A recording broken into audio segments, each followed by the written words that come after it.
আসসালামু আলাইকুম। সবাইকে স্বাগত জানাচ্ছি আমি নাসরুল ইসলাম তন্ময়। শুরুতে বিআরবি কেবল সংবাদ শিরোনাম। বাংলাদেশের সর্বশেষ গুরুত্বপূর্ণ আপডেট সংবাদে আপনাকে স্বাগত। শুরুতেই সংবাদ শিরোনাম, এরপর বিস্তারিত। শুরুতেই জানিয়ে দিব, স্বৈরাচার পুনর্বাসিত হলে দেশ হবে জল্লাদের উল্লাসভূমি, বললেন রুহুল কবির রিজভী। পতিত স্বৈরাচার আবার পুনর্বাসিত হলে বাংলাদেশ হবে জল্লাদের উল্লাসভূমি বলে মন্তব্য করেছেন বিএনপির জ্যেষ্ঠ মহাসচিব রুহুল কবির রিজভী। সোমবার 7 অক্টোবর রাজধানীর এলিফ্যান্ট রোড এলাকায় ডেঙ্গু প্রতিরোধ গণসচেতনতামূলক লিফলেট বিতরণকালে সাংবাদিকদের কাছে এই মন্তব্য করেন তিনি। এরপর জানিয়ে দিব, বিশ্বের সবচেয়ে প্রভাবশালী মুসলিমের তালিকায় ডক্টর ইউনূস। বিশ্বের সবচেয়ে প্রভাবশালী 500 মুসলিম ব্যক্তিত্বের তালিকায় জায়গা করে নিলেন বাংলাদেশের অন্তর্বর্তী সরকারের প্রধান উপদেষ্টা ডক্টর মোহাম্মদ ইউনূস। তিনি এই তালিকায় শীর্ষ 50 ব্যক্তিত্বের মধ্যে রয়েছেন। এদিকে এবার সেই নির্বাহী ম্যাজিস্ট্রেট বরখাস্ত। লালমনিরহাট জেলা প্রশাসনের নির্বাহী ম্যাজিস্ট্রেট তাপসী তাবাসসুম উর্মিকে সাময়িক বরখাস্ত করা হয়েছে। তার বিরুদ্ধে চাকরি বিধি অনুযায়ী প্রশাসনিক ব্যবস্থা নেওয়ার প্রক্রিয়াও শুরু হয়েছে। সোমবার 7 অক্টোবর জনপ্রশাসন মন্ত্রণালয়ের জনসংযোগ কর্মকর্তার পক্ষ থেকে এই তথ্য জানানো হয়েছে। এরপর জানিয়ে দিব, কুবিতে আইনে সীমাবদ্ধ রাজনীতি বন্ধের নিষিদ্ধ।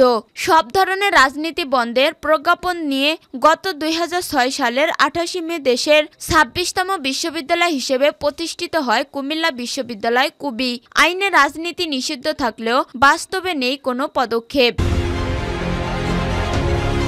এরপর জানিয়ে দিব, বোল পাল্টে ছাত্রদলে ভিড়ছে ববির ছাত্রলীগ কর্মীরা। নিজেদের পিঠ বাঁচাতে ছাত্রদলে ভিড়ছে বরিশাল বিশ্ববিদ্যালয় ববি ছাত্রলীগ পরিচয়দানকারী কর্মীরা। গত 1 অক্টোবর বরিশালে সাংগঠনিক সফরে আসেন কেন্দ্রীয় ছাত্রদলের সাধারণ সম্পাদক নাসির উদ্দিন নাসির।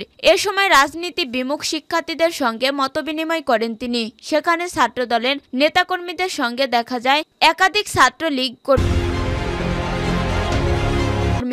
এবং সর্বশেষ জানিয়ে দিব, এইচএসসি ফল প্রকাশের তারিখ ঘোষণা। এইচএসসি ও সমমানা পরীক্ষার ফল প্রকাশ করা হবে আগামী 15 অক্টোবর।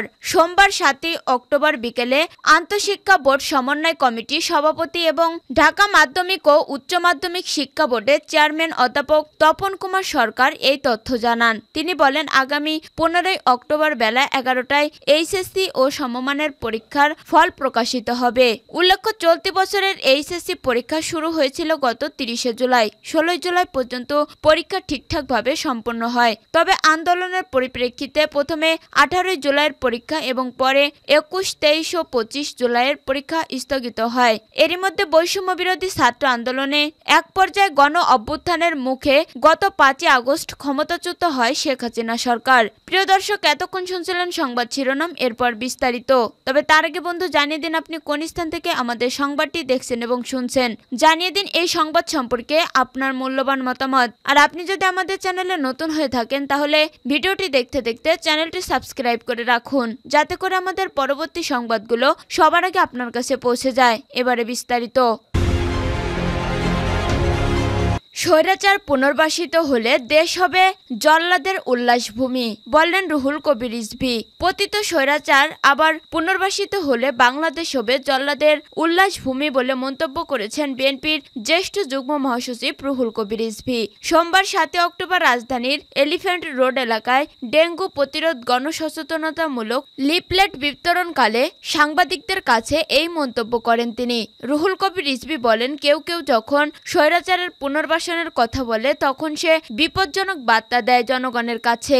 যখন কোনো উপদেষ্টা বলেন তাদেরকে নিজেদের ঘর গোছানোর জন্য, সেটি অত্যন্ত বিপজ্জনক বার্তা দেয়। যারা এতদিন গুম, খুন আর আয়নাঘরের সংস্কৃতি তৈরি করেছিল, তারা যদি পুনর্বাসিত হয় তাহলে এদেশের মানুষ ভালোমতো বসবাস করতে পারবে না। এই দেশ হবে জল্লাদের উল্লাসভূমি। এখানে গণতন্ত্র, কথা বলা, মত প্রকাশের স্বাধীনতা চিরদিনের জন্যই গোরস্থানে চলে যাবে। স্বৈরাচার স্বৈরাচারের ব্যাপারে সকলকে সজাগ থাকার আহ্বান জানিয়ে রিজভী বলেন, এখনো যারা গণতন্ত্রের সুফল ভোগ করছেন, আন্দোলন এবং বিপ্লব জুলাই আগস্টে যে অ্যাডভাইজার হচ্ছে, বিভিন্ন পদে যাচ্ছেন, তারাই যখন এই ধরনের বার্তা দেন তখন এটা সাংঘাতিক ধরনের মরণঘাতী বার্তা। তিনি বলেন, এটা হতে পারে না। আজকে যারা বিভিন্ন জায়গায় সেই স্বৈরাচার গুম খুন আয়নাঘরের সংস্কৃতি চালু করেছিল, তারা গণতন্ত্রকামী মানুষকে ধরে নিয়ে গিয়ে সেখানে বছরের পর বছর আটকে রেখেছিল, তাদেরকে হাত পা পঙ্গু করে দিয়েছে, যাদের জীবন কেড়ে নিয়েছে সেই সমস্ত পুলিশ কর্মকর্তাদের পোস্টিং দেয়া হচ্ছে, কাউকে গুলশানে, কাউকে গুলিস্তানে, কাউকে মিরপুরে, কাউকে আজিমপুরে। সেই সমস্ত ঘাপটি মারা পুলিশ কর্মকর্তাদেরকে সেখানে রাখা হয়েছে। এটাই যদি উদ্দেশ্য হয় এই অন্তর্বর্তী সরকারের, তাহলে ছাত্র জনতার এই আত্মত্যাগের কি হবে? বিশ্বের সবচেয়ে প্রভাবশালী মুসলিমের তালিকায় ডক্টর ইউনূস। বিশ্বের সবচেয়ে প্রভাবশালী 500 মুসলিম ব্যক্তির তালিকায় জায়গা করে নিলেন বাংলাদেশের অন্তর্বর্তী সরকারের প্রধান উপদেষ্টা ডক্টর মোহাম্মদ ইউনূস। তিনি এই তালিকায় শীর্ষ 50 ব্যক্তিত্বের মধ্যে রয়েছেন। জর্ডানের রাজধানী আম্মান ভিত্তিক প্রতিষ্ঠান the Real Islamic strategic studies centre RISH 16তম বারের মতো বিশ্বের সবচেয়ে প্রভাবশালী মুসলমান ব্যক্তিদের এই তালিকা প্রকাশ করেছে। 2009 সাল থেকে প্রতি বছর এই তালিকা প্রকাশ করে আসছে প্রতিষ্ঠানটি। এই তালিকা প্রকাশের প্রধান লক্ষ্য হলো বিশ্বব্যাপী 210 কোটি বেশি মুসলমানের মধ্যে যারা উল্লেখযোগ্য অবদান রাখেন তাদের বাছাই করে নিয়ে আসা হয়। এটি একটি সংকলিত তালিকা যা বিশ্বের সবচেয়ে প্রভাবশালী 500 মুসলিম ব্যক্তিত্বকে তুলে ধরে। আম্মানের royal Islamic strategic studies centre এটি সংকলিত রয়েছে। এতে সহায়তা করেছে যুক্তরাষ্ট্রের জর্জটাউন বিশ্ববিদ্যালয়ের prince Al Waleed bin Talal সেন্টারের ফর মুসলিম টিচিং অ্যান্ডারস্ট্যান্ডিং। 5টি প্রধান বিভাগে তাদের শ্রেণীবদ্ধ করা হয়েছে। এই বিভাগগুলো হলো ধর্মীয়, রাজনৈতিক, বিজ্ঞান, প্রযুক্তি, কলা ও সংস্কৃতি, খেলা ও বিনোদন। এর মধ্যে 3টি প্রধান বিভাগ হচ্ছে সামাজিক, ধর্মীয় ও বৈশ্বিক। এসব মুসলিম ব্যক্তির প্রভাব সামাজিক বা সাংস্কৃতিক ক্ষেত্রে প্রতিফলিত হতে পারে। তারা অর্থনৈতিক অগ্রগতিকে অবদান কিংবা ধর্মীয় শাসন ও রাজনৈতিক নেতৃত্বের গুরুত্বপূর্ণ ভূমিকা রাখতে পারেন। এবার সেই নির্বাহী ম্যাজিস্ট্রেট বরখাস্ত।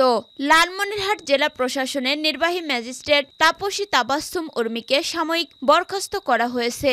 তার বিরুদ্ধে চাকরি বিধি অনুযায়ী প্রশাসনিক ব্যবস্থা নেয়ার প্রক্রিয়াও শুরু হয়েছে। সোমবার 7 অক্টোবর জনপ্রশাসন মন্ত্রণালয়ের জনসংযোগ কর্মকর্তার পক্ষ থেকে এই তথ্য জানানো হয়েছে। এর আগে তাকে বিশেষ ভারপ্রাপ্ত কর্মকর্তা OSD করে মন্ত্রণালয় থেকে প্রজ্ঞাপন জারি করা হয়েছিল।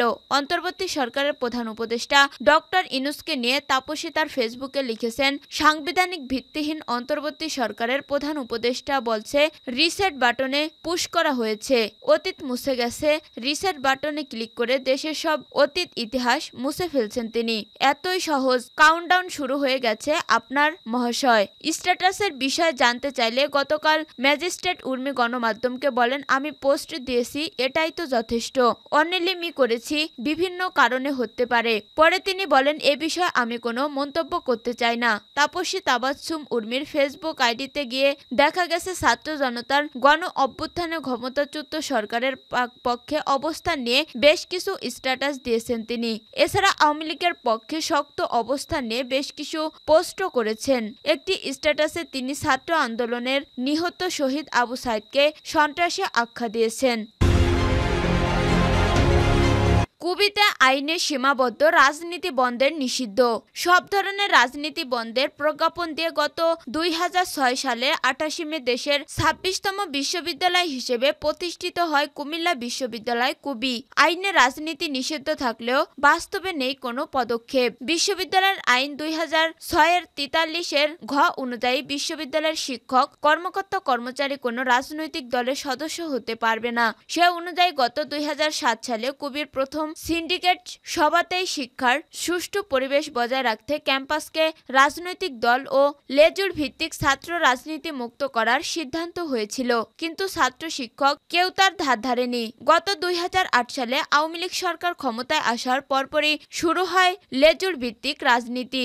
শিক্ষকরা গঠন করে বঙ্গবন্ধু পরিষদ আর ছাত্রলীগ শুরু করে দমন পীড়নের রাজনীতি। তাদের অরাজকতার কারণে অনেক শিক্ষককে ছাড়তে হয়েছে বিশ্ববিদ্যালয়। অন্যদিকে অনেক শিক্ষার্থী শিক্ষা জীবন শেষ করতে না পেরে পাড়ি দিয়েছে অন্য পেশায়। রক্তাক্ত জুলাই বিপ্লবের পর ছাত্র সংসদ নির্বাচনের দাবি উত্থাপন করেছেন শিক্ষার্থীরা জানান তারা আর কোনো দলের লেজুর ভিত্তিক রাজনীতির শিকার হতে চান না। বিশ্ববিদ্যালয় সমস্যা সমাধান সবকিছু ছাত্র সংসদের মাধ্যমে করতে চায় তারা। শিক্ষার্থীরা আরো বলেন, বিশ্ববিদ্যালয়কে শিক্ষা গবেষণার মাধ্যমে বিশ্বের দরবারে পরিচিত করাই এখনই সময়। বিশ্ববিদ্যালয় প্রশাসন যথাযথ ব্যবস্থা নিলেই ছাত্র সংসদ সময়ের ব্যাপার। তবে ছাত্র সংসদের বিষয়ে সুস্পষ্ট কোনো নীতিমালা নেই বিশ্ববিদ্যালয়ের আইনে।